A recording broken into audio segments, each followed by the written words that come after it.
Mon père a laissé ma mère mourir seule dans une chambre d'hôpital la veille de Noël. Il a dit à tout le monde qu'il lui avait tenu la main jusqu'à la fin. Pendant 5 ans, je savais que c'était un mensonge, mais je n'avais aucune preuve. Puis, un avocat m'a appelé à propos d'une lettre que ma mère avait écrite 2 semaines avant de mourir. Une lettre qui ne pouvait être ouverte qu'après exactement 5 ans. La première ligne disait « Si tu lis ceci, ton père a menti ». Ce que j'ai découvert sur la nuit où ma mère est morte seule, alors que mon père se trouvait à un endroit où il n'aurait jamais dû être, a changé tout ce que je pensais savoir sur l'homme qui m'avait élevé.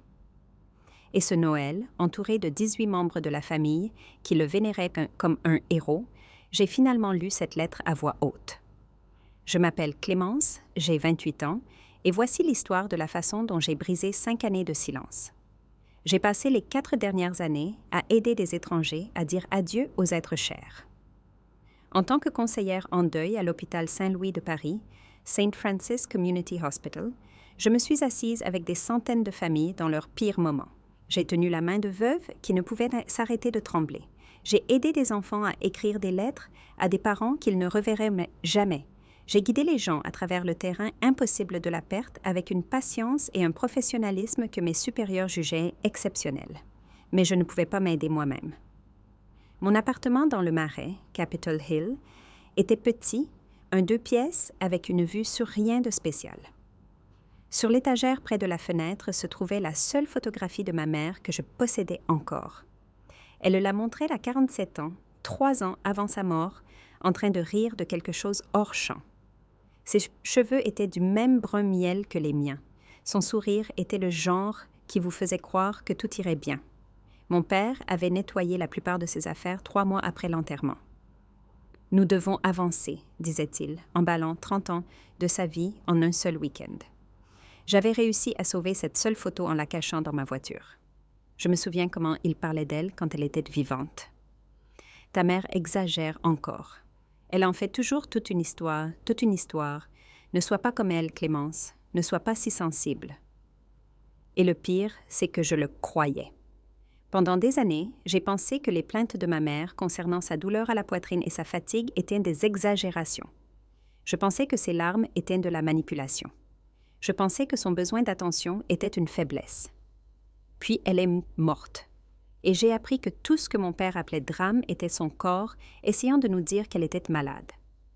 Je l'ai appris trop tard. La culpabilité de ne pas l'avoir cru, je la portais chaque jour. 3 semaines avant que tout ne change, j'ai fait l'erreur de demander une petite chose. C'était le dîner de la Toussaint, Thanksgiving, chez ma grand-mère, la même maison où nous nous réunirions pour Noël, la même longue table à manger, les mêmes 18 chaises, le même patriarche au bout de la table. Mon père, Bernard Dubois, Richard Sheridan, était assis où il s'asseyait toujours, en tête de table, commandant la pièce avec l'autorité facile d'un homme qui avait passé 30 ans à courir dans des bâtiments en feu. Capitaine des sapeurs-pompiers à la retraite, récipiendaire de la médaille de la ville, le genre d'homme que les autres hommes voulaient être. J'avais seulement demandé une chose. Je pensais, ai-je dit, ma voix plus petite que je ne l'aurais voulu. Peut-être pourrions-nous mettre des fleurs sur la table pour maman cette année, juste une petite composition pour se souvenir d'elle. La table est devenue silencieuse. Mon père a posé sa fourchette. Clémence? Il a prononcé mon prénom comme un soupir, comme si je l'épuisais simplement en existant. Il faut toujours que tu dramatises, n'est-ce pas, Kepa? Exactement comme ta mère. Mon frère Julien, 32 ans et en or, n'a rien dit. Sa femme Camille a étudié son assiette comme si elle contenait les secrets de l'univers. Ma grand-mère Monique, 69 ans, et dévouée à son fils aîné, a tapoté le bras de mon père. Bernard a raison, ma chérie. Nous devons avancer, pas reculer. J'ai ravalé mes mots. J'ai hoché la tête. J'ai fini mon repas en silence. Plus tard, dans ma voiture, j'ai ajouté une autre marque au décompte que je tenais depuis le 24. C'était la 48e fois que je restais silencieuse quand je voulais hurler. La 48e fois que je les laissais me traiter de dramatique juste pour avoir voulu me souvenir de ma mère. Je ne savais pas alors que j'étais sur le point d'arrêter de compter. L'enterrement avait rempli l'église. 200 personnes entassées dans l'église Saint-Eustache, Grace Lutheran Church. par un matin gris de janvier 2024. Tout cela pour pleurer Sophie Dubois et célébrer la famille qu'elle avait laissée. Mon père se tenait devant, digne dans son chagrin, acceptant les condoléances avec la force tranquille que tout le monde attendait d'un homme comme lui. Julien a prononcé l'éloge funèbre. Mon frère, qui avait rendu visite à notre mère exactement 4 fois pendant les 6 mois où j'avais pris un congé sans solde pour m'occuper d'elle, s'est levé sur cette estrade et a parlé de sa force, de son amour, de son dévouement à la famille. Il a pleuré au bon moment. Il a fait rire les gens avec des souvenirs soigneusement sélectionnés. Il était, tous sont convenus plus tard, un si bon fils. Personne n'a mentionné que c'était moi qui lui avais tenu la main pendant la chimiothérapie, que j'avais appris à changer ses perfusions, à surveiller ses niveaux d'oxygène, à reconnaître le son de sa respiration quand quelque chose n'allait pas, que j'avais dormi sur un lit de camp dans sa chambre pendant 183 nuits parce qu'elle avait peur de mourir seule. Puis mon père a pris le micro. « Sophie est morte paisiblement », a-t-il dit à la foule, sa voix brisée par une émotion maîtrisée. Je lui tenais la main quand elle a rendu son dernier souffle. Elle savait qu'elle était aimée. 200 personnes ont applaudi. J'étais debout au dernier rang, mes ongles faisant des demi-lunes dans mes paumes, et je savais qu'il mentait.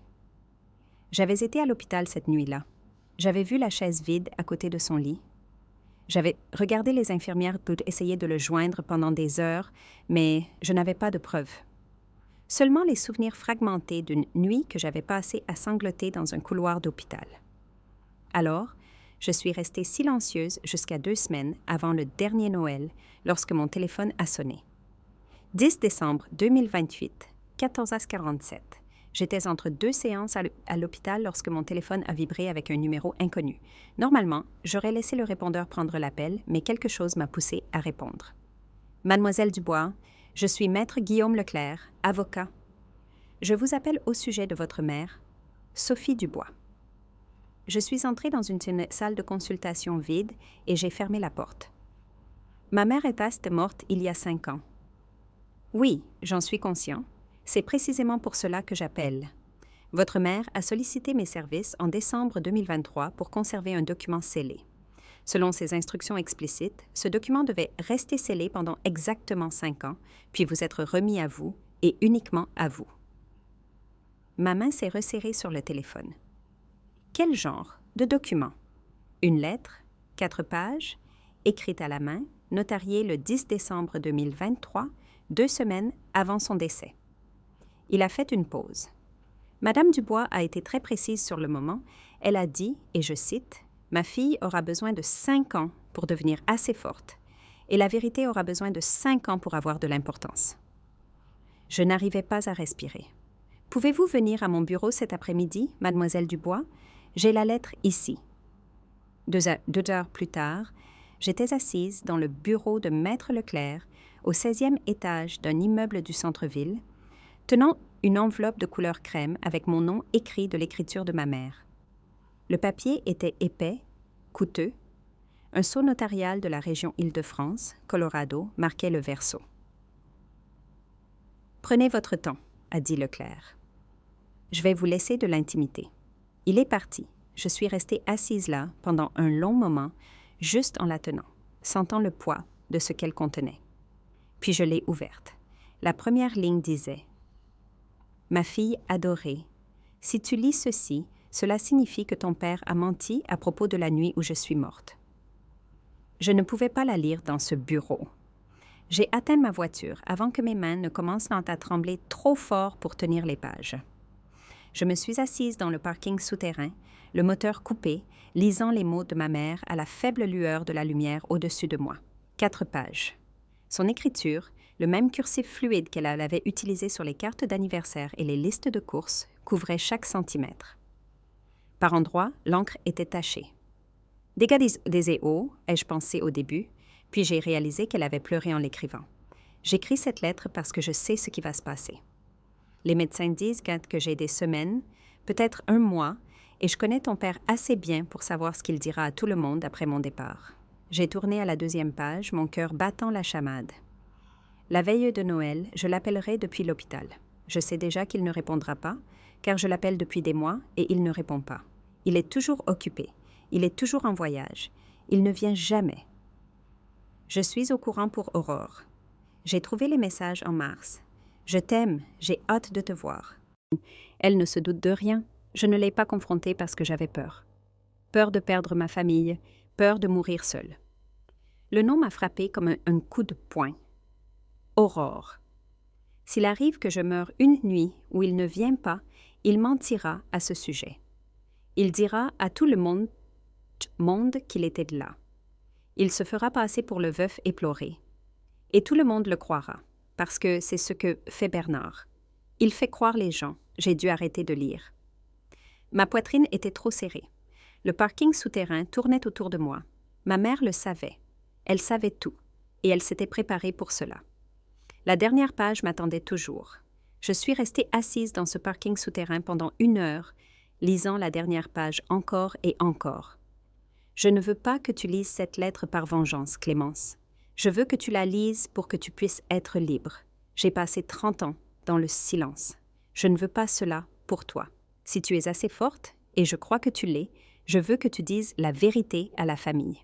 Non pour détruire ton père, mais pour briser le cycle du silence qui m'a tué de l'intérieur bien avant que mon cœur ne lâche. Tu n'es pas dramatique. Tu n'es pas trop sensible. Tu es la seule assez courageuse pour voir ce que les autres choisissent d'ignorer. C'est ta force, pas ta faiblesse. 14 jours avant Noël. Le compte à rebours était simple. Chaque année, toute la famille se réunissait chez ma grand-mère la veille de Noël. 18 personnes autour d'une table. C'était la seule fois où tout le monde était ensemble. Tantes, oncles, cousins, les amis les plus proches de mon père. Si je voulais dire la vérité à tous ceux qui avaient passé 5 ans à croire ces mensonges, c'était ma seule chance. Si je restais silencieuse, le récit continuerait. Emma et Lucas, les enfants de Julien, 7 et 5 ans, grandiraient en croyant que leur grand-père était un héros et que leur grand-mère était morte paisiblement dans ses bras. Le mensonge se calcifierait en légende familiale. Si je parlais, je pourrais tout perdre. Mon père ne me pardonnerait jamais. Julien pourrait choisir son camp. Ma grand-mère, à 69 ans, pourrait ne pas survivre au choc d'apprendre ce que son fils avait fait. J'ai pris mon téléphone et j'ai composé un numéro que je n'avais pas composé depuis 2 ans. Tante Hélène, c'est Clémence. Ma voix s'est brisée. Je dois te voir. Ma maman m'a laissé une lettre. À l'autre bout, la sœur de ma mère a commencé à pleurer. Nous nous sommes rencontrés dans un café à Saint-Germain-en-Laye, Lakewood, loin de toute personne qui pourrait nous reconnaître. Hélène Dubois avait l'air plus vieille que dans mes souvenirs, 54 ans maintenant, avec des mèches grises s'entremêlant dans les cheveux qui correspondaient autrefois exactement à ceux de ma mère. Elle a lu la lettre en silence. Quand elle a eu fini, elle l'a posée avec des mains tremblantes. « Je savais », a-t-elle murmuré. « Clémence, je savais. »« Que veux-tu dire? » La nuit où Sophie est morte, elle m'a appelée de l'hôpital à 21h30. Elle pleurait. La voix d'Hélène s'est cassée. Elle a dit « Bernard ne vient pas. J'ai appelé 3 fois. J'ai peur, Hélène. » Je ne veux pas mourir seule. Le bruit du café s'est estompé dans le néant. J'ai appelé Bernard moi-même à 21h45. Hélène a continué. Je l'ai supplié d'aller à l'hôpital. Tu sais ce qu'il a dit? Elle m'a regardée avec des yeux rougis. Il a dit « Elle exagère. Elle ira bien. J'irai demain matin. » Il savait qu'elle était en train de mourir. L'hôpital l'avait appelé à 20h47 pour lui dire que son état s'aggravait. Ils ont rappelé à 21h32 et encore à 22h15. Hélène a sorti une feuille pliée de son sac à main. J'ai demandé les relevés téléphoniques l'année dernière. J'étais sur le point de faire quelque chose, mais je n'avais pas d'autres preuves, juste ma parole contre la sienne. Elle a fait glisser la feuille sur la table. Papier à en tête de l'hôpital. Un journal d'appel qui montrait 3 appels sortants vers le téléphone portable personnel de Bernard Dubois. 20h47, 21h32, 22h15. Aucun n'a duré plus de 15 secondes. Tous sont allés à la messagerie vocale. Sophie morte à 23h47. Hélène a dit que Bernard est arrivé à l'hôpital à 6h15 le matin suivant, le jour de Noël. Elle m'a serré la main. « Tu n'es pas folle, Clémence. Tu n'exagères pas, mais pas. Tu es la seule assez courageuse pour te souvenir de la vérité. » 15 décembre, 9 jours avant Noël. J'ai essayé une dernière fois de trouver un allié dans ma propre famille. Julien, te souviens-tu de la nuit où maman Emokshemain est morte? La ligne téléphonique a crépité de son hésitation. Que veux-tu dire quelle nuit? La veille de Noël 2023. Te souviens-tu où était papa? À l'hôpital avec maman. Pourquoi tu demandes ça? Tu es sûre? L'as-tu vraiment vu là-bas? Clémence? Sa voix s'est durcie de cette manière familière. Le même ton que notre père utilisait lorsqu'il était sur le point de rejeter quelqu'un. Et qu'est-ce que c'est? Juste, je pensais à cette nuit-là. Certaines choses ne correspondent pas. Qu'est-ce que c'est qui ne correspond pas? J'ai failli le lui dire. Les mots étaient là, prêts à se déverser. Mais quelque chose m'a arrêté. Peut-être le souvenir de lui debout sur cette estrade acceptant des éloges pour être un fils dévoué alors que j'étais assise invisible au dernier rang. « Ce n'est rien, ai-je dit. Tout elle me manque, c'est tout. » Julien a soupiré. « Tu es toujours comme ça, Clémence. Papa a raison. Tu ressembles trop à maman. Tu t'attardes toujours sur les choses, tu transformes tout en tragédie. » Une pause. « Écoute, je dois y aller. Camille m'appelle pour le dîner. » « Attends. » J'ai capté quelque chose dans sa voix. Est-ce qu'il se passe quelque chose de différent pour Noël? Oh oui. Son ton s'est éclairci. Papa est vraiment excité. Il veut présenter quelqu'un à la famille. Il fréquente cette femme depuis un moment. Il pense qu'il est temps. Mon sang s'est glacé. Elle s'appelle Aurore. Elle a l'air sympa. Papa dit qu'elle l'a beaucoup aidé depuis que maman est morte. Je n'arrivais pas à parler. « Clémence, tu es toujours là? Je dois vraiment y aller. »« Vas-y !» ai-je réussi à dire. J'ai raccroché avant qu'il ne puisse m'entendre crier. Mes mains tremblaient lorsque j'ai ouvert Facebook sur mon ordinateur portable. Aurore Leroux, Paris, 52 ans. Sa photo de profil montrait une femme aux cheveux blonds méchés et un sourire forcé. La plupart de ses messages étaient privés, mais un était public. Publié il y a seulement 2 mois. Une photo d'elle et de mon père dans un restaurant, son bras autour de ses épaules, tous deux riant de quelque chose hors champ.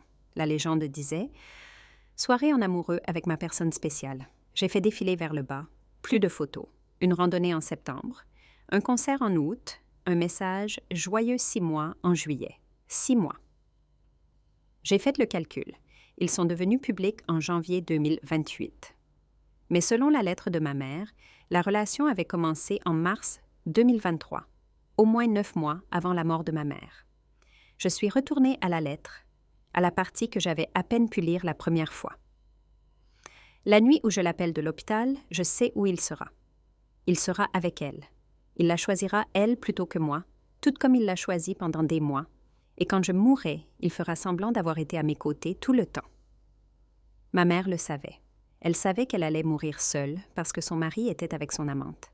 Elle le savait, elle l'avait écrit, et elle m'avait donné 5 ans pour devenir assez forte pour y faire face. Et maintenant, mon père allait amener cette femme au dîner de Noël, à la table où ma mère s'asseyait, le jour anniversaire de la nuit où elle était morte seule pendant qu'il était dans le lit d'Aurore. J'ai pris mon téléphone et j'ai appelé tante Hélène. « Je vais lire la lettre au dîner de Noël », ai-je dit. « Seras-tu là? »« Je serai là », a-t-elle répondu. « Je confirmerai tout. » 25 décembre, 6 jours avant Noël. J'étais assise dans mon appartement avec la lettre étalée sur ma table de cuisine, la lisant pour ce qui semblait être la 100e fois. Les bords des pages commençaient à s'assouplir à force d'usage. Mon téléphone a vibré. « Clémence, j'ai les relevés téléphoniques, » a dit Hélène. « Copies officielles de l'hôpital Saint-Louis. 3 appels au numéro personnel de Bernard le 24 décembre 2023, 20h47, 21h32, 22h15. Tous sont allés à la messagerie vocale. Peux-tu les apporter la veille de Noël? J'ai déjà fait des copies. Elle a fait une pause. Clémence, es-tu sûre de cela? Une fois que cette lettre sera lue, il n'y aura pas de retour en arrière. Bernard ne te pardonnera jamais. Ta grand-mère pourrait ne pas le faire non plus. J'ai regardé la photographie de ma mère sur mon étagère. Ce sourire figé, ce moment de joie que je ne reverrai jamais. J'ai passé 5 ans à protéger un homme qui a laissé mourir ma mère seule, ai-je dit. J'ai passé 5 ans à être traitée de dramatique pour avoir voulu me souvenir d'elle. J'ai passé ces 5 ans à le regarder réécrire l'histoire pendant que tout le monde applaudissait. Et maintenant j'ai la preuve. J'ai touché le sceau notarial sur l'enveloppe. Maman me l'a donné pour une raison. Elle voulait que la vérité sorte, pas pour la vengeance. Elle le dit dans la lettre. Pour la liberté, pour moi, pour nous tous. Hélène est restée silencieuse pendant un moment. Sophie disait toujours que tu étais la plus forte de la famille. Elle disait, elle ne le sait pas encore. Je le sais maintenant. Alors à la veille de Noël, je m'assierai en face de toi à la table. Quand tu seras prête, regarde-moi simplement. J'acquiescerai. Et quand Bernard essaiera de nier, je me lèverai et je confirmerai chaque mot. 6 jours. 6 jours avant que j'arrête de me taire. 20 décembre, 4 jours avant Noël.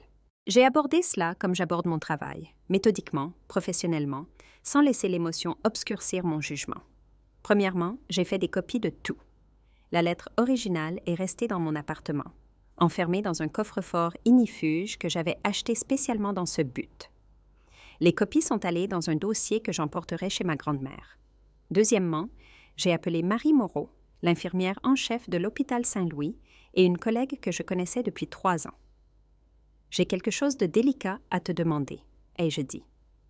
À propos d'une patiente de 2023, Sophie Dubois. Marie était restée silencieuse pendant un moment. Ta mère? Oui. J'ai besoin de savoir s'il y a des traces d'appels passés de l'hôpital aux membres de la famille la nuit où elle est décédée. Donne-moi une journée. Elle m'a rappelé le lendemain matin. 3 appels à un Bernard Dubois entre 20h47 et 22h15 le 24 décembre 2023.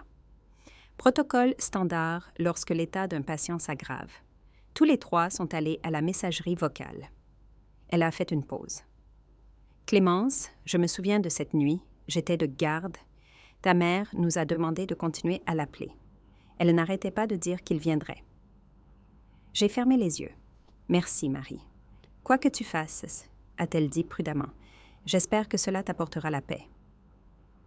J'ai assemblé mon dossier, la lettre, les relevés téléphoniques d'Hélène, une capture d'écran de la publication Facebook d'Aurore avec mon père. Je n'avais pas l'intention de tout utiliser, la lettre serait suffisante.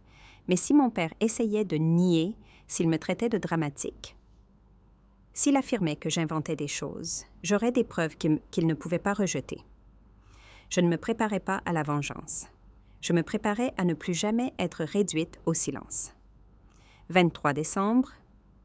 La nuit, avant la veille de Noël, je n'ai pas pu dormir. À 2 heures du matin, je me suis assise sur le canapé avec la lettre sur mes genoux, lisant la 3e page une dernière fois avant demain. Clémence, tu es la personne la plus forte que je connaisse. Tu ne t'en es simplement pas encore rendu compte. Ton père te traite de sensible comme si c'était une insulte. Mais être sensible signifie que tu vois la vérité quand tout le monde choisit de détourner le regard. Ce n'est pas une faiblesse, c'est du courage. J'ai tracé mon doigt sur son écriture, les boucles et les courbes que je connaissais depuis toujours, la façon dont elle barrait ses T avec un petit fioriture, la façon dont ses S penchaient légèrement vers la droite. Je ne veux pas que tu lises cette lettre pour blesser ton père. Je veux que tu la lises pour que tu puisses arrêter de porter ces mensonges. J'ai passé 30 ans à protéger son image. Je ne veux pas que tu en passes 30 de plus. Brise le cycle, ma chérie. Non avec la colère, non avec la vengeance, mais avec la vérité. La vérité est la seule chose qui nous libère. J'ai regardé la photographie sur mon étagère. Ma mère a 47 ans, riant de quelque chose que je ne saurais jamais. Je le ferai, maman, ai-je murmuré à la pièce vide. Demain, je leur dirai tout. J'ai mis la lettre soigneusement dans mon dossier. J'ai vérifié que j'avais les relevés téléphoniques. J'ai vérifié que mon téléphone était chargé pour le voyage chez ma grand-mère. Puis, je me suis allongée sur le canapé, j'ai tiré une couverture sur moi et j'ai attendu le matin. Dans 12 heures, j'entrerai dans la maison de ma grand-mère. Dans 12 heures, je verrai mon père présenter son amante à la famille. Dans 12 heures, je parlerai enfin. 24 décembre 2028, 17h30. La maison ressemblait exactement à chaque souvenir de Noël que j'avais. 2 étages en briques rouges, des lumières blanches enroulées autour des balustrades du porche. Une couronne sur la porte que ma grand-mère accrochait au même endroit depuis 40 ans. L'odeur de dinde rôtie flottait dans l'air froid de décembre. Je me suis garée dans la rue et je suis restée assise dans la voiture pendant un moment, regardant les membres de la famille arriver. oncle Robert et tante Christine avec leurs 2 adolescents, ma cousine Jessica avec son mari. Le monospace de Julien entrant dans l'allée, Emma et Lucas en sortant avec des poules de Noël assorties. 18 personnes, comme chaque année. J'ai saisi mon sac, le dossier caché en toute sécurité à l'intérieur, et j'ai marché le long de l'allée principale. La maison était chaude et bruyante de conversation. J'ai serré ma grand-mère dans mes bras, accepté un verre de vin de tante Christine, souri aux cousins que je ne voyais qu'une fois par an. Tout était normal, tout était routinier. Puis je suis entrée dans la cuisine. Mon père se tenait près de l'îlot, le bras autour d'une femme blonde, vêtue d'un pull en cachemire rouge. Ils riaient de quelque chose, à l'aise l'un avec l'autre, d'une manière qui parlait de moi, d'années d'intimité. Aurore Leroux dans la cuisine de ma grand-mère, debout exactement là où ma mère se tenait lorsqu'elle aidait à cuisiner. Mon père a levé les yeux et m'a vue. « Clémence, viens rencontrer Aurore. » Je ne pouvais pas bouger. « Aurore, voici ma fille, Clémence. » Elle est conseillère dans un hôpital du centre-ville. Il l'a dit comme si c'était un détail mineur, quelque chose qui méritait à peine d'être mentionné. Aurore m'a souri. « C'est un plaisir de te rencontrer enfin. Ton père parle de toi tout le temps. » À 18h, tante Hélène a franchi le seuil. Nos yeux se sont croisés à travers la pièce. J'ai acquiescé. À 19h, le dîner a été servi. Nous nous sommes mis en rang pour la salle à manger comme chaque année, trouvant nos places autour de la longue table en chêne que mon grand-père avait construite il y a 50 ans. Ma grand-mère était assise à une extrémité, fragile mais vigilante. Mon père était assis à l'autre, la position du patriarche, le siège de l'autorité, et à côté de lui, dans la chaise où ma mère s'était assise pendant 30 ans, se trouvait Aurore. J'ai pris place en face de tante Hélène, mon sac sur le sol à côté de moi. Le dossier pressait contre ma cheville comme un battement de cœur. Mon père s'est levé, levant son verre. La pièce est tombée dans le silence. « Merci à tous d'être ici », a-t-il dit, sa voix portant cette chaleur maîtrisée que j'avais entendue toute ma vie. Cette année est spéciale parce que je veux vous présenter quelqu'un qui est devenu très important pour moi. Il a regardé Aurore avec une expression que je ne l'avais jamais vue donner à ma mère. Aurore m'a aidé à traverser des années très difficiles depuis la mort de Sophie. Je suis reconnaissant de l'avoir dans ma vie. Applaudissements. Thomas Martin et Gérard Lefebvre, les meilleurs amis de mon père des sapeurs-pompiers, tous 2 dans la soixantaine, ont hoché la tête en signe d'approbation. Ma grand-mère a souri et a levé son verre. « Au nouveau départ », a dit quelqu'un. J'ai regardé Julien de l'autre côté de la table. Il applaudissait, mais ses yeux continuaient de me fixer. Camille étudiait son assiette. « Papa », a dit Emma, tirant sur la manche de Julien. « Qui est Mamie Sophie ?» La table s'est tue pendant un moment. « Mamie Sophie était ta grand-mère », a dit Julien prudemment. « Elle est morte avant ta naissance. » « Elle était gentille ?» Mon père a répondu avant que Julien ne le puisse. « C'était une bonne femme, mais elle était souvent triste, comme ta tante Clémence. » Il a gloussé, et certaines personnes ont ri avec lui. Ma main a trouvé mon sac à main. Le repas a continué. La dinde a été découpée, les pommes de terre passées, les verres de vin remplis. Thomas s'est penché sur la table vers moi. « Alors, Clémence, tu travailles toujours dans cet hôpital, conseillère en deuil, n'est-ce pas ?» Il l'a dit de la manière dont les gens parlent des passe-temps, pas des carrières. Avant que je ne puisse répondre, mon père a interrompu. « Clémence aime les choses tristes. » Il a secoué la tête avec un sourire condescendant. Exactement comme sa mère, Sophie dramatisait toujours tout. Elle en faisait toujours toute une histoire. Parfois, je m'inquiète pour Clémence. Elle s'accroche trop au passé, pas comme Julien. Il a fait un geste vers mon frère avec son verre de vin. Julien sait comment aller de l'avant. Aurore a ri doucement, comme si mon père avait fait une blague intelligente. J'ai senti mon visage chauffer. 48. C'était la 48e fois. En fait, ai-je dit, gardant ma voix stable. Le conseil en deuil nécessite une maîtrise et une certification spécialisée.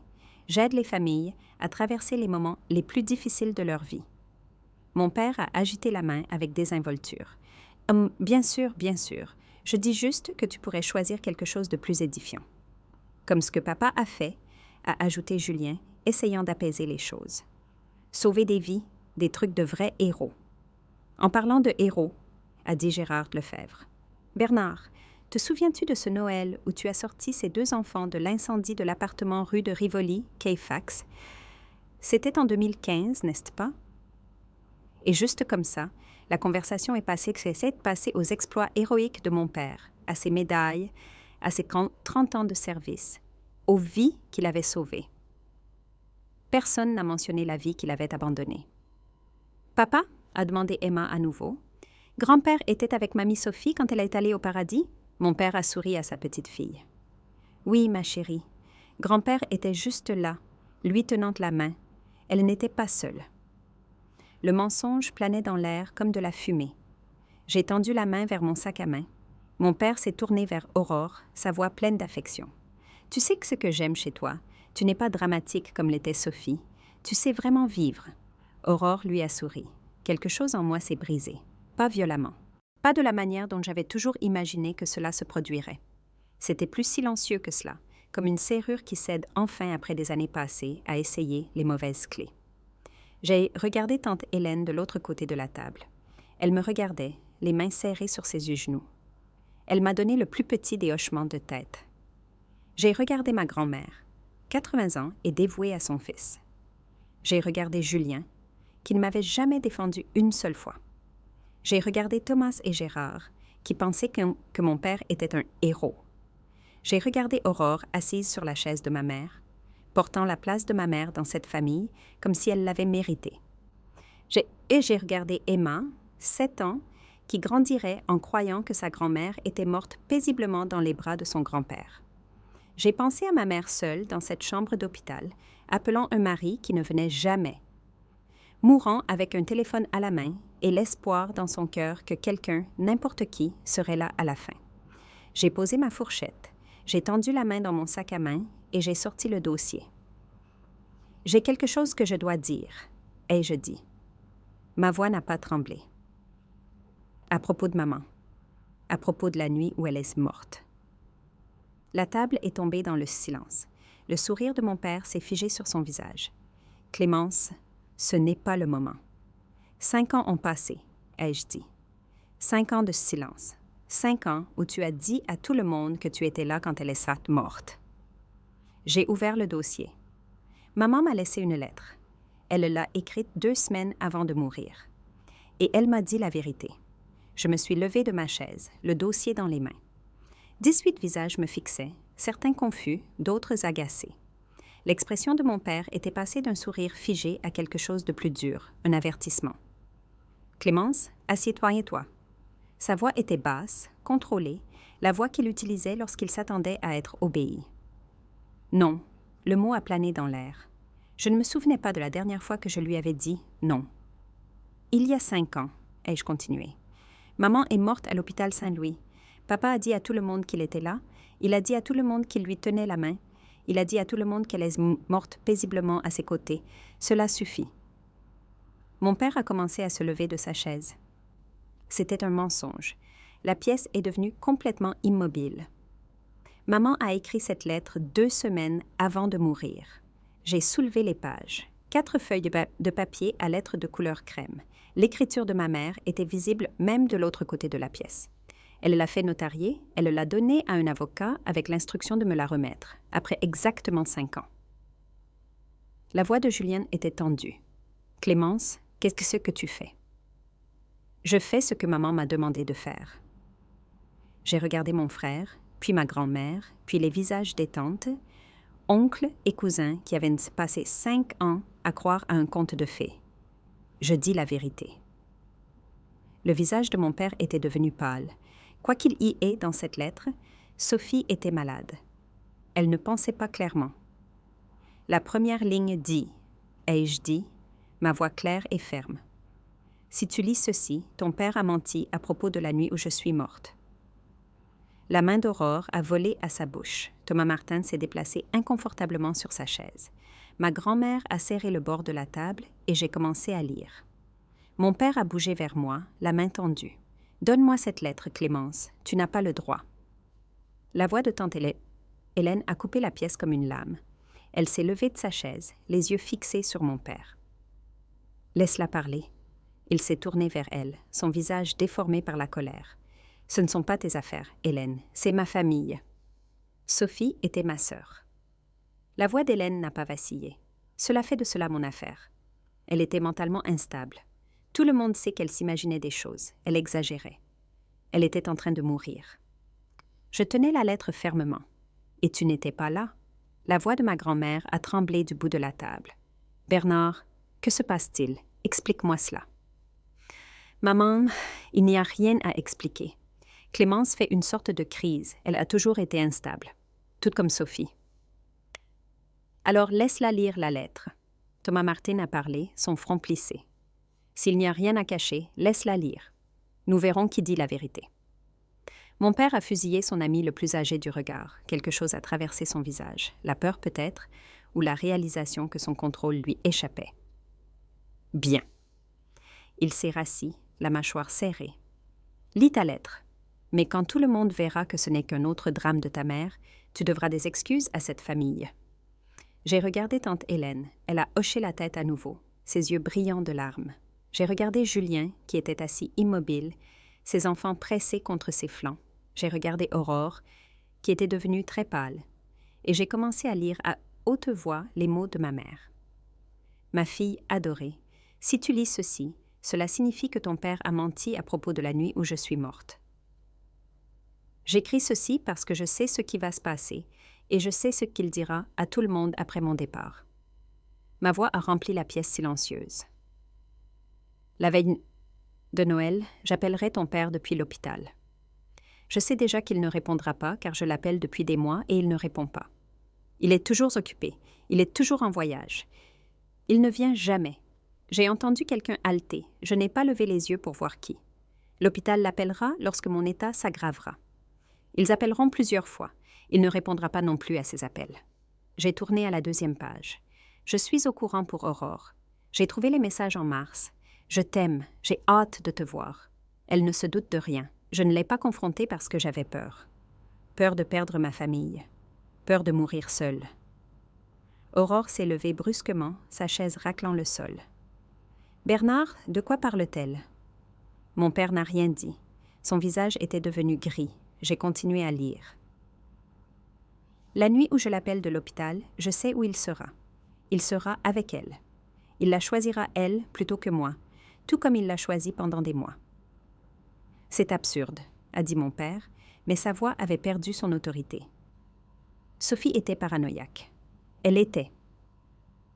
Et quand je mourrai, ai-je lu par-dessus lui. Il fera semblant d'avoir été à mes côtés tout le temps. Il dira à tout le monde qu'il lui tenait la main.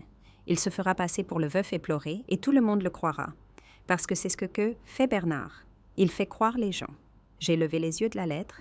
J'ai regardé directement mon père. Maman le savait, papa. Elle savait que tu ne viendrais pas. Elle savait où tu serais. Et elle savait que tu mentirais à ce sujet. La petite voix d'Emma a brisé le silence. Papa, grand-père a menti? Julien n'arrivait pas à lui répondre. Je suis passée à la 3e page. Mes mains étaient instables maintenant. La veille de Noël, j'ai appelé ton père 3 fois depuis l'hôpital. 20h47, 21h32, 22h15. Il n'a répondu à aucun d'eux. J'ai regardé tante Hélène. Dis-leur. Hélène s'est levée, sa voix épaisse d'émotion. J'étais là. Sophie m'a appelée à 21h30 cette nuit-là, en pleurs. Elle a dit « Bernard ne vient pas. J'ai appelé 3 fois. J'ai peur, Hélène. » Je ne veux pas mourir seule. C'est un mensonge, a dit mon père, mais il ne semblait plus convaincant. Je t'ai appelé moi-même à 21h45, a poursuivi Hélène, le fixant. Je t'ai supplié d'aller à l'hôpital. Tu sais ce que tu as dit? Elle exagère. Elle ira bien. J'irai demain matin. Le visage de Thomas Martin s'était durci. Bernard, est-ce vrai? Mon père n'a pas répondu. J'ai sorti les relevés téléphoniques du dossier. Voici les journaux d'appel de l'hôpital du 24 décembre 2023. 3 appels vers le téléphone portable personnel de Bernard Dubois. 20h47, 21h32, 22h15. Tous sont allés à la messagerie vocale. J'ai mis la feuille sur la table où tout le monde pouvait voir le papier à en-tête de l'hôpital, les heures, la preuve.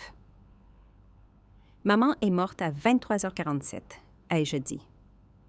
Papa est arrivé à l'hôpital à 6h15 le matin suivant, plus de 6 heures après son décès. La voix de Julien s'est brisée.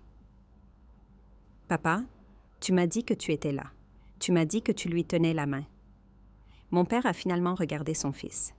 Et pour la première fois de ma vie, j'ai vu quelque chose que je n'avais jamais vu auparavant.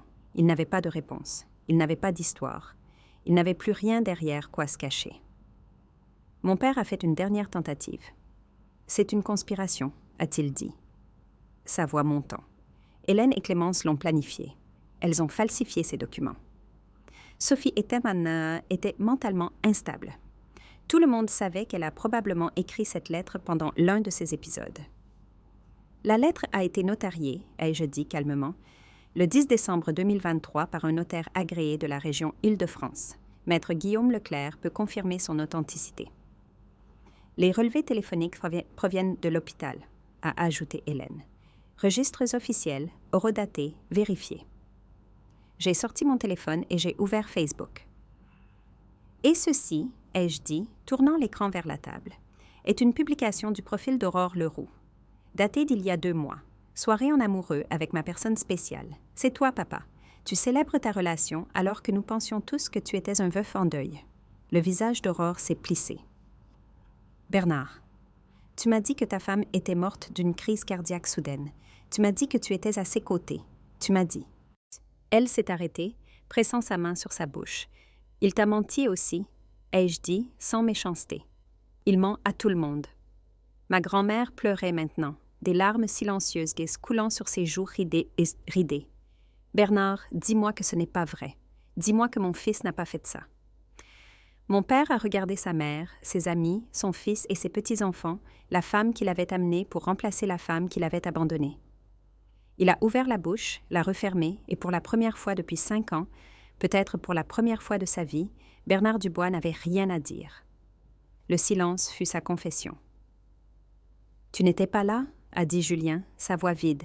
« Maman est morte seule et tu n'étais pas là. » Mon père n'a toujours pas parlé. Il n'en avait pas besoin.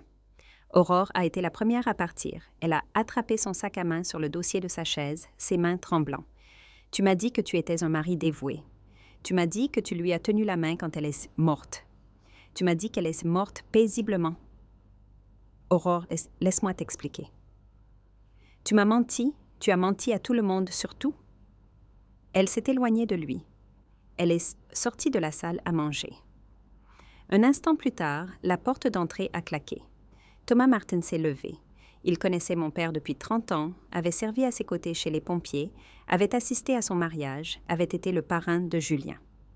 Son visage était un masque de quelque chose que je n'avais jamais vu adressé à Bernard Dubois auparavant. Dégoût. « Tu m'as dit que tu étais là, Bernard.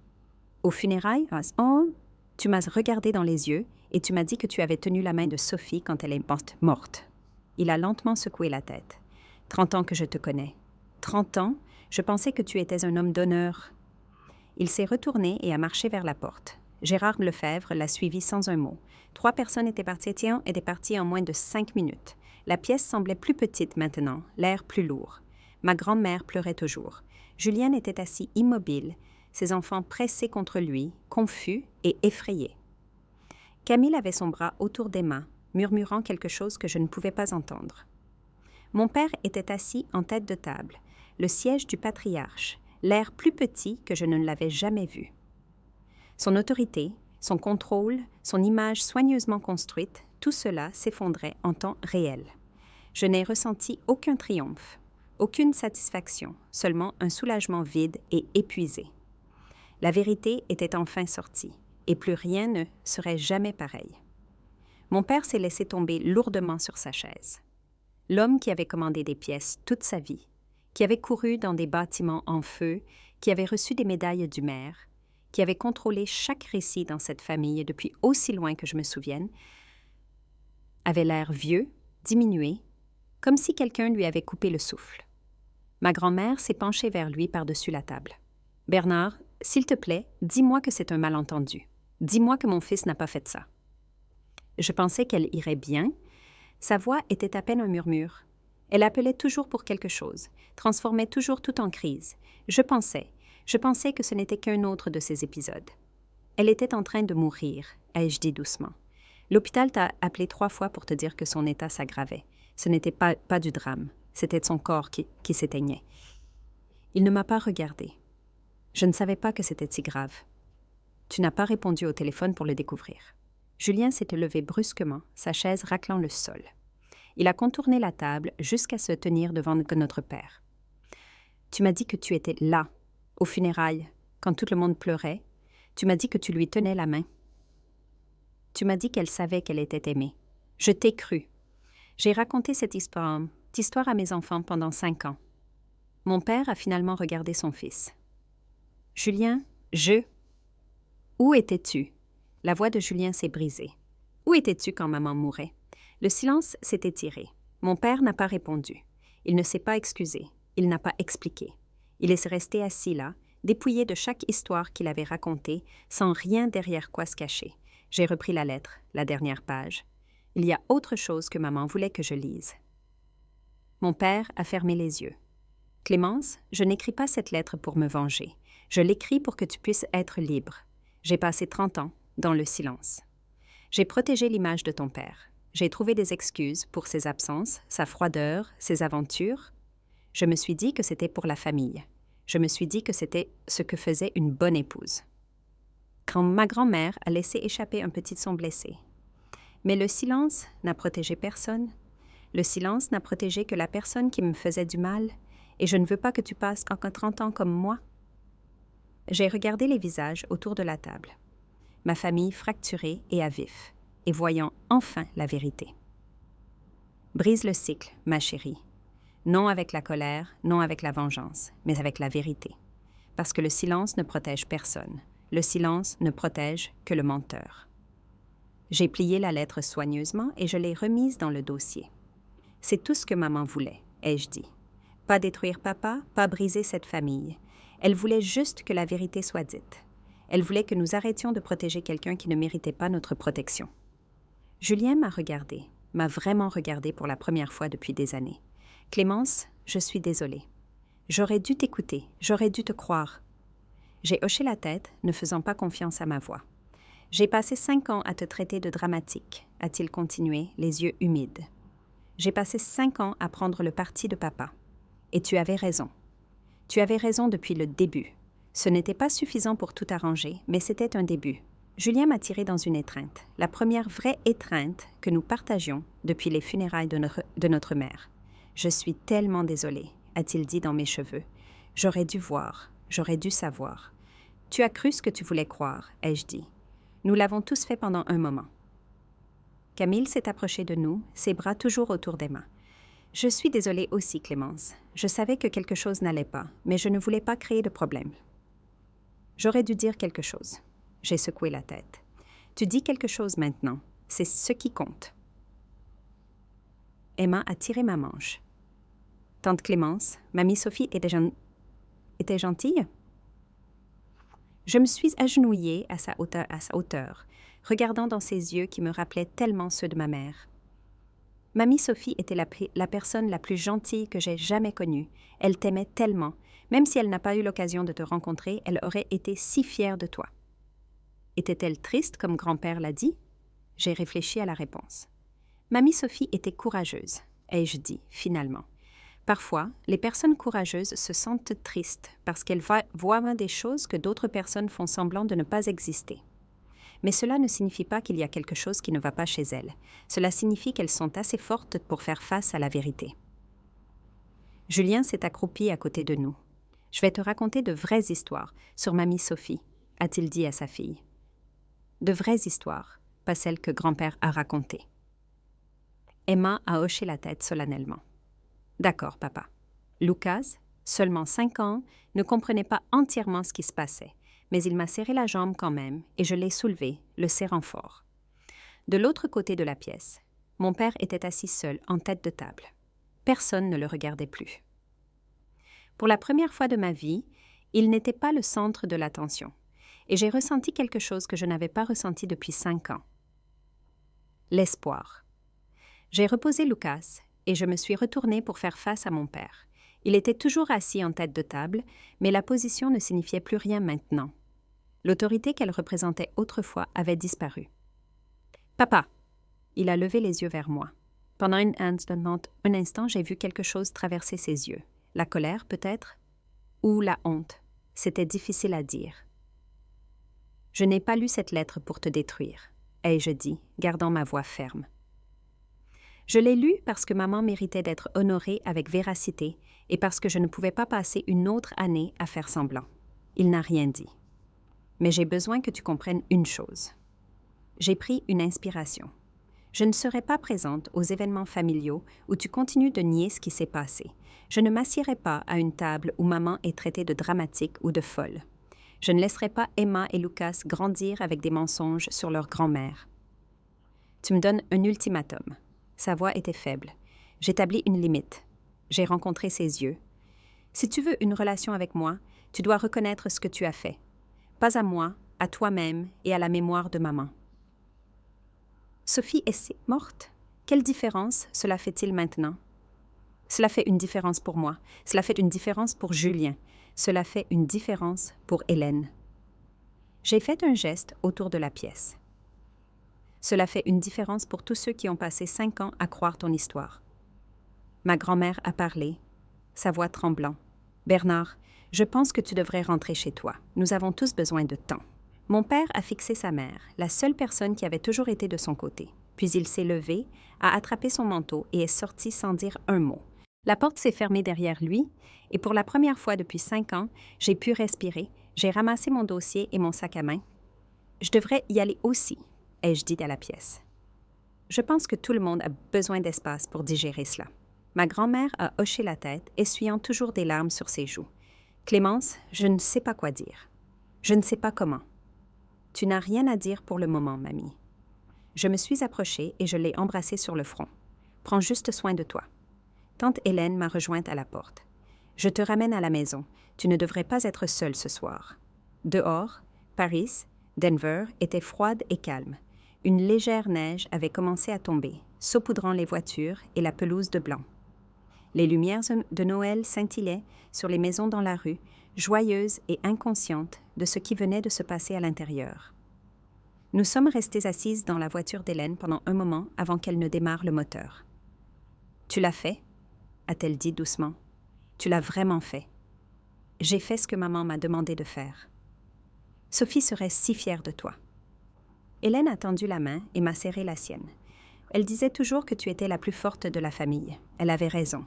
J'ai regardé par la fenêtre la maison de ma grand-mère. Une lumière chaude se déversait des fenêtres. À l'intérieur, ma famille essayait de donner un sens à tout ce qu'elle venait d'apprendre. Plus rien ne serait jamais pareil après ce soir. Mon téléphone a vibré. Un message de Julien. « Je suis désolée, Clémence. Sincèrement, est-ce que je peux t'appeler demain? Je veux en savoir plus sur maman, les vraies histoires. » J'ai fixé le message pendant un long moment. Puis j'ai tapé « Oui, j'aimerais bien. » Hélène a démarré la voiture. Alors que nous nous éloignions de la maison, j'ai ressenti quelque chose que je n'avais pas ressenti depuis 5 ans. Pas le bonheur, pas encore, mais la légèreté. Comme si un poids que j'avais porté avait finalement été déposé.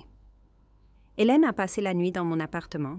Nous nous sommes assises sur mon canapé avec des tasses de chocolat chaud, regardant de vieux albums photos que j'avais gardés cachés dans mon placard pendant des années. Des photos que mon père ignorait que j'avais. Des photos de ma mère jeune femme avant qu'elle ne l'épouse, avant que tout ne devienne une question de gestion de son image. « Regarde-la ici, » a dit Hélène, pointant une photo de ma mère vers 25 ans riant sur une plage quelque part. C'était avant qu'elle ne rencontre Bernard. Elle voulait être professeure. Le savais-tu?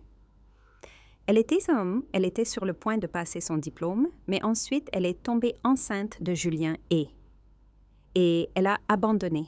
Elle a abandonné beaucoup de choses. Hélène a tourné la page, mais elle ne t'a jamais abandonné. Même à la fin, elle pensait à toi, s'assurant que tu aurais ce dont tu avais besoin pour être libre. J'ai touché la photographie, le sourire de ma mère figé dans le temps, une version d'elle que je n'avais jamais vraiment connue. J'aurais aimé la croire, ai-je dit doucement, quand elle se plaignait d'être fatiguée, de sa douleur à la poitrine. Je pensais qu'elle exagérait. Ton père disait toujours. Tu étais une enfant qui croyait son parent, a interrompu Hélène gentiment. Ce n'est pas ta faute. La faute appartient à la personne qui t'a appris à ne pas lui faire confiance. À minuit, j'ai allumé une bougie et je l'ai placée à côté de la photographie de ma mère sur l'étagère. Je l'ai fait, maman. J'ai brisé le cycle. J'ai dit la vérité. La bougie a vacillé, projetant des ombres dansantes sur le mur. Hélène est venue se tenir à côté de moi. « Joyeux Noël, Sophie », a-t-elle dit doucement. « Ta fille t'a rendue fière. » Nous sommes restés là ensemble, deux femmes qui avaient aimé Sophie Dubois, enfin capables de la pleurer correctement. 31 décembre 2028. Julien a appelé exactement comme il l'avait promis. Nous avons parlé pendant 2 heures. La plus longue conversation que nous ayons eue depuis l'adolescence. Il m'a raconté des choses que je n'avais jamais sues. Comment il s'était toujours senti sous pression d'être le bon fils, celui qui ne causait pas de problème. Comment il s'était convaincu qu'ignorer les fissures dans notre famille était la même chose que de la maintenir unie. Comment il avait passé 5 ans à sentir que quelque chose n'allait pas, mais avait trop peur de regarder directement. « J'aurais dû poser plus de questions », a-t-il dit. « Après la mort de maman, j'aurais dû me demander pourquoi tu avais l'air si en colère. Je ne voulais tout simplement pas savoir. »« Je comprends », ai-je dit. Et je comprenais. Le déni était plus facile que la vérité. J'avais aussi vécu dans le déni autrefois. Il m'a également raconté ce qui s'était passé après mon départ la veille de Noël. Thomas Martin et Gérard Lefebvre avaient officiellement mis fin à leur amitié avec notre père. 30 ans de fraternité, disparus en une seule nuit. La nouvelle se répandait déjà dans la communauté des sapeurs-pompiers. Pas les détails, mais les murmures. Quelque chose s'était passé au dîner de Noël de Bernard Dubois. Quelque chose de grave. Aurore avait bloqué le numéro de mon père. Elle avait posté un message cryptique sur Facebook. Quand quelqu'un te montre qui il est vraiment, crois-le la première fois. Cela avait obtenu 47 j'aime. Ma grand-mère avait appelé mon père le lendemain matin et lui avait dit qu'elle avait besoin de temps pour réfléchir. Pour la première fois de sa vie, Monique Dubois ne prenait pas automatiquement le parti de son fils. « Et papa ?» ai-je demandé. « Lui as-tu parlé ?»« Il m'a appelé une fois, » a dit Julien. « Il voulait que je te dise que tu avais ruiné sa vie. »« Qu'as-tu dit ?» Je lui ai dit qu'il l'avait ruiné lui-même. Puis j'ai raccroché. Mars 2029, 3 mois après Noël, les ondes continuaient de se propager. Mon père a démissionné du conseil d'administration locale des vétérans. La raison officielle était des questions personnelles, mais tout le monde dans la communauté savait que quelque chose s'était passé. Les murmures étaient devenus plus forts, les détails se remplissant par des ragots et des spéculations. Bernard Dubois, le sapeur-pompier héros, n'était pas exactement l'homme que tout le monde pensait qu'il était. Il avait déménagé de sa maison à Paris, Aurora, celle qu'il avait partagée avec Aurore pendant ses mois secrets, pour un petit appartement de l'autre côté de la ville. Je ne connaissais pas l'adresse. Je n'ai pas demandé. Julien et Camille ont commencé à amener Emma et Lucas me voir tous les mois. Nous allions au parc ou au zoo, où nous nous asseyions simplement dans mon appartement pour manger des pizzas et regarder des photos de leur grand-mère. « Voici mamie Sophie à sa remise de diplôme », leur ai-je dit, leur montrant des photos de la collection d'Hélène. Elle voulait être professeure. « Elle est jolie », a dit Emma. « Elle te ressemble ?» Tante Clémence. J'ai commencé à tout écrire, chaque souvenir que j'avais de ma mère, chaque histoire qu'Hélène me racontait, chaque photographie et son histoire. Je voulais qu'Emma et Lucas sachent qui était vraiment leur grand-mère. Pas la femme dramatique que leur grand-père avait décrite, mais la personne courageuse et aimante qu'elle était réellement. Hélène Essat et moi avons développé une nouvelle tradition, dîner ensemble le premier dimanche de chaque mois. Nous parlions de Sophie, de la famille, de la guérison. Parfois nous pleurions, parfois nous riions. Nous nous souvenions toujours. Mon père ne s'est jamais excusé. J'ai arrêté d'attendre qu'il le fasse. Certaines personnes ne changent jamais. Certaines personnes n'admettent jamais qu'elles ont eu tort. Mais j'avais appris que ma guérison ne dépendait pas de sa reconnaissance. J'avais la vérité. C'était suffisant. Avril 2029. Emma m'a apporté un dessin qu'elle avait fait à l'école. C'était un portrait de famille. Le genre que les enfants de 7 ans font avec des bonhommes allumettes et des couleurs vives. Il y avait Julien et Camille, de grandes figures aux cheveux bruns. Il y avait Lucas, plus petit, avec un grand sourire. Il y avait Emma elle-même dans une robe violette. Et là, flottant au-dessus d'eux, avec des ailes d'ange, il y avait une autre figure, des cheveux bruns comme les miens, un grand sourire, une auréole. « C'est Mamie Sophie », a expliqué Emma en la désignant. Elle nous regarde du paradis. Elle est heureuse parce que maintenant, nous nous souvenons d'elle. J'ai dû cligner des yeux pour retenir les larmes. « C'est magnifique, Emma. Est-ce que je peux le garder? »« Je l'ai faite pour toi, » a-t-elle dit. « Dis. »« Parce que tu nous as dit la vérité sur mamie. Papa a dit que c'était très courageux. » Julien se tenait sur le pas de la porte à nous regarder. Nos yeux se sont rencontrés. « Elle demande toujours après Sophie maintenant, » a-t-il dit doucement. Elle veut savoir quelle était sa couleur préférée, ce qu'elle aimait manger, si elle aurait aimé les dessins d'Emma. « Le violet, ai-je dit. » Sa couleur préférée était le violet, et elle aurait aimé les dessins d'Emma. Elle les aurait tous mis sur son réfrigérateur. Emma a souri. Plus tard, après que Julien et les enfants soient rentrés à la maison, j'ai accroché le dessin sur mon réfrigérateur, juste à côté de la photographie de ma mère riant sur cette plage des années avant ma naissance. 2 images de Sophie Dubois, une d'avant, une d'après, la femme qu'elle avait été et la grand-mère qu'elle était devenue dans l'imagination de sa petite fille.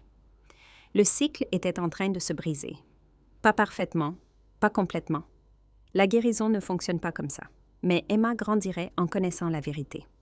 Lucas grandirait avec de vraies histoires au lieu de mensonges, et c'était l'héritage de ma mère. C'était ce qu'elle avait voulu depuis le début. Noël 2029. J'ai organisé le dîner dans mon appartement pour la première fois. C'était un rassemblement plus petit que ceux chez ma grand-mère. Seulement 6 d'entre nous, moi, Hélène, Julien, Camille, Emma et Lucas. Ma grand-mère avait décliné l'invitation. Elle passait Noël avec mon père, incapable d'abandonner complètement son fils, même après tout. Je comprenais, je n'étais pas d'accord, mais je comprenais. La table était dressée pour 6, mais j'avais mis un 7e couvert en tête de table. Une photographie de ma mère, un petit vase de fleurs violettes et une bougie allumée. « À mamie Sophie », a dit Emma solennellement, levant son verre de jus de pomme. « À Sophie », ont fait écho les adultes.